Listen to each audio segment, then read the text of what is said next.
Премьеры, выставки и новые проекты. Татарский драматический театр имени Аяза Гилязова готовится к предстоящему 32-му сезону. До первой премьеры остаются считанные дни. Репетиции в самом разгаре. Чем удивят челнинского зрителя в этом сезоне, в сюжете Лилии Гатиной.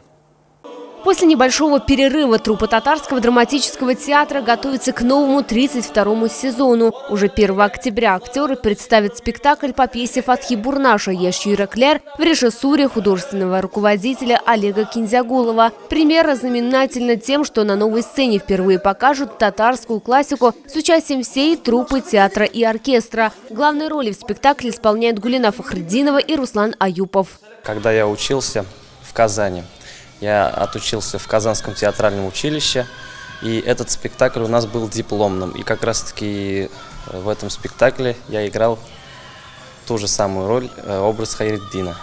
И трудностей у меня не произошли, так как все слова как будто наизусть я знаю, потому что окончил я театральное училище где-то 4-5 лет назад.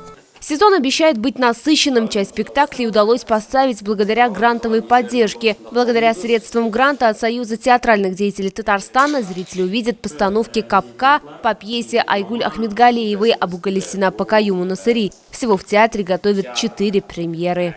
В декабре к Новому году, можно так сказать, выйдет семейный спектакль, основанный по татарским народным сказкам «Шашак Кульмяк» или «Волшебная рубаха». После Нового года у нас там жизнь будет кипеть.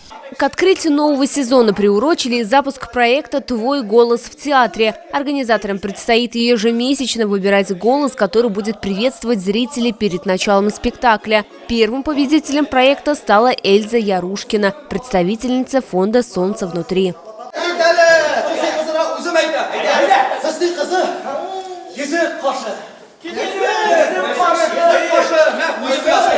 Также в новом сезоне поставят «Короля Лира» по Уильяму Шекспиру и «Палату номер 6» по Антону Чехову. Оба спектакля можно будет увидеть после Нового года. Лилия Гатина, Ленар Султанов, новости Челны ТВ.